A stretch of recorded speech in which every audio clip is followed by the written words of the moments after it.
Merci de votre fidélité. Mesdames et messieurs, bonjour et bienvenue dans ce flash d'information sur la première radio-télévision communautaire RTC. Cette édition démarre par les habitants de Zagumbao. Total dans une grande détresse à l'approche de l'hivernage en raison de risques d'inondation. Ils interpellent les autorités compétentes pour l'ouverture d'une tranchée qui permettrait l'évacuation des eaux pluviales vers le marigot de Mbao. Par ailleurs, ils réclament la fermeture du canal à ciel ouvert qu'ils considèrent comme une source supplémentaire de leur malvivre. Cheikh Kiam, leur porte-parole, s'est exprimé à ce sujet. Ses propos sont recueillis par Insa Sagna. Qui patauge dans l'eau pour pouvoir sortir, aller travailler. Donc là, vraiment, nous demandons au ministre de l'hydraulique, nous demandons au maire, nous demandons au président de la République, nous demandons au Premier ministre de nous venir en aide pour pouvoir construire cette route-là et faire une canalisation qui va se déverser sur le grand canal qui est là, qui va jusqu'au marigot de Mbao. Donc c'est une exigence, c'est une demande que nous formulons à l'endroit des autorités. Vraiment, nous sommes trop fatigués. Chaque année, nous sommes obligés de cotiser 30 000 à 25 000 francs pour pouvoir créer des tranchées. Et ces tranchées-là nous font respirer un peu, mais ça ne règle pas les problèmes. Voilà, nous demandons aussi à ce que ce canal à ciel ouvert soit fermé, parce qu'il crée beaucoup de dégâts. Beaucoup d'animaux tombent sur ces canals-là. Beaucoup de personnes tombent sur ces canals-là. Donc, sur ce canal. Donc, nous demandons à ce que ce canal-là soit fermé pour pouvoir mettre en sécurité toute la population de Zagumbao.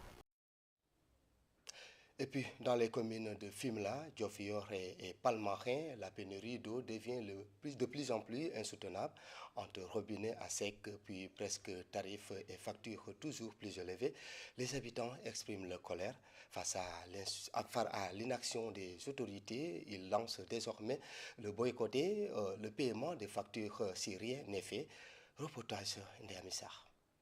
Dans plusieurs villages de l'arrondissement de Fimela, l'eau n'est plus disponible que tard dans la nuit et seulement pour les plus chanceux. Faute de mieux, les ménages achètent de l'eau très chère auprès des charretiers. En fait, il n'y a pas d'eau. Qu'on dise qu'on achète l'eau, c'est parce qu'il n'y a pas d'eau qu'on l'achète. Les gens ont des branchements. Le manque d'eau a trop duré. Si on pouvait avoir de l'eau la nuit, ce serait mieux. Toutes nos économies passent dans l'achat d'eau. Ils nous privent d'eau et nous vendent la citerne à 15 000 francs.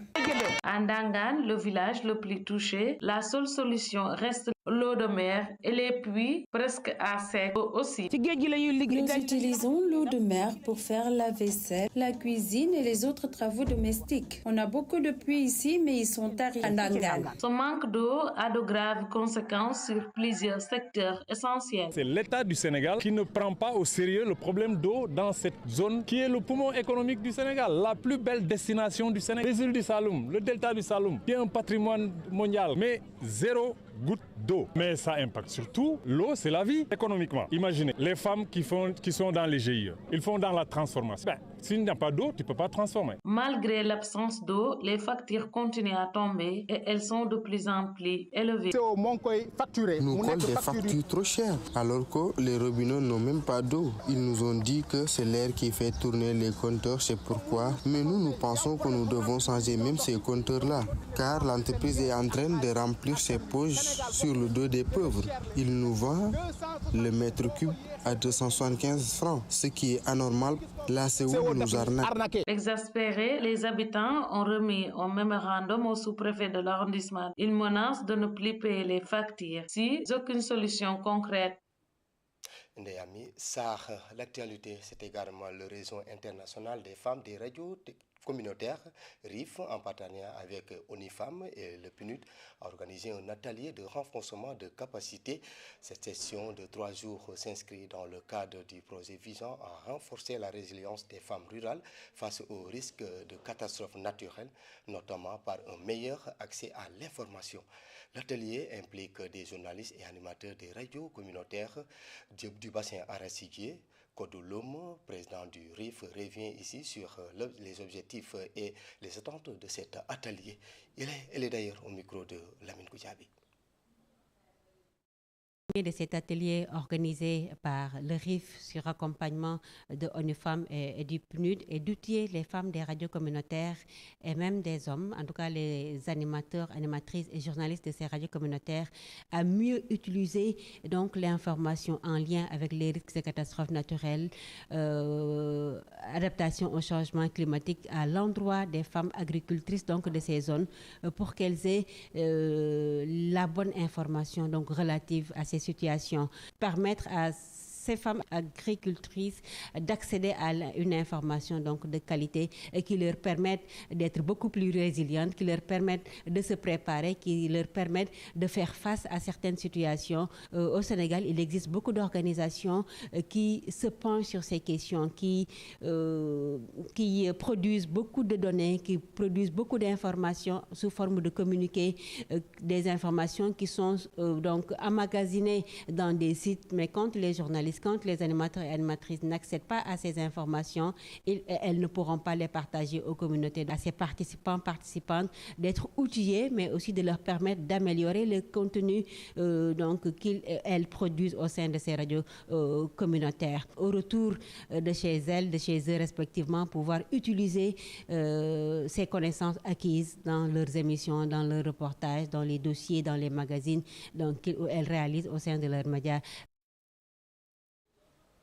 Et puis, à Ziguinchor, la caravane de la dynamique pour une transition agroécologique au Sénégal, DITAES, a fait escale dans le département de Oussouye. Les autorités locales et administratives ont accueilli la délégation et ont participé aux échanges. Les discussions ont porté sur la mise en place d'une dynamique locale pour promouvoir l'agroécologie dans les domaines agricoles et alimentaires. Maurice Djedjou, président du conseil départemental d'Oussouye, a exprimé à ce sujet au micro de Ginette. Je voudrais juste rappeler que la DITAES est en tournée nationale, je veux dire. Et aujourd'hui, ils sont à Oussouye, ils sont arrivés depuis avant-hier. Et hier, c'était la caravane à travers tout le département sur 2 axes. Oussouye-Moulomp et l'autre axe, c'est Oussouye-Djembara. Et aujourd'hui, c'est l'atelier de restitution de partage. C'est pour revenir pour dire que je suis très satisfait de ce que j'ai entendu ici, de l'engagement que j'ai vu des acteurs locaux, de la détermination, parce qu'en vérité, nous nous sommes sentis concernés par ce projet que la DITAES porte, qui est essentiellement basé sur l'agroécologie. Le département d'Oussouye, depuis très longtemps, a été un département hautement agroécologique. Donc si la DITAES se déploie à Oussouye à l'occasion de sa tournée de cette année 2025 pour essayer d'aider à mieux nous organiser, je pense qu'à Oussouye, nous accueillons à bras ouverts cette vision de la DITAES. Et les gens que j'ai trouvés ici, ils sont là depuis avant-hier, tous les acteurs, les rois, les autres structures de femmes, de jeunes et en individuel également. Et pour terminer ce journal, à Kaolack, les artisans de la région ont lancé un nouveau slogan, un artisan, une table banc. Cette initiative vise à accompagner les acteurs du secteur éducatif afin d'améliorer les conditions d'enseignement et d'apprentissage au profit des élèves. Pour cette première édition, plus de 200 tables bancs ont été confectionnées et remises aux autorités administratives. Ces dernières en ont profité pour appeler les collectivités territoriales à collaborer davantage avec les artisans locaux.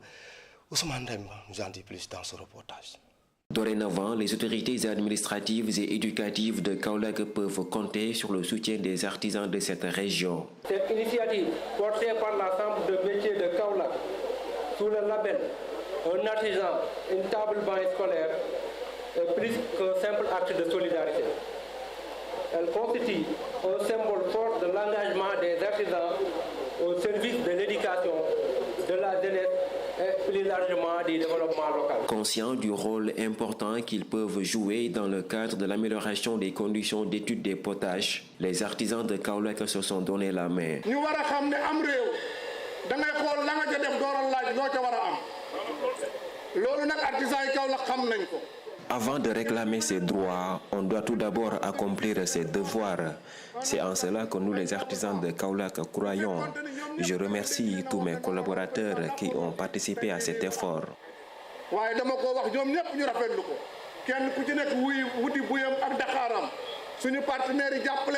Pour mieux accompagner les artisans du Sénégal, un appel du pied a été lancé à l'endroit des collectivités territoriales. Permettez-moi de lancer un appel solennel aux collectivités territoriales de privilégier les commandes locales et artisanales. Au ministère concerné de renforcer l'appui technique et financier au secteur de l'artisanat. Pour être en mesure de jouer pleinement le rôle, les artisans de Kaolack sollicitent une formation des élus, des chambres des métiers. C'est la fin de cette édition sur la première radio-télévision communautaire RTC. L'information continue. À midi, vous aurez le journal en plat avec Aminata Abdoulaye Watt. Quant à moi, je vous donne rendez-vous vers 14h pour le journal en Diola. Merci de nous avoir suivis. Au revoir.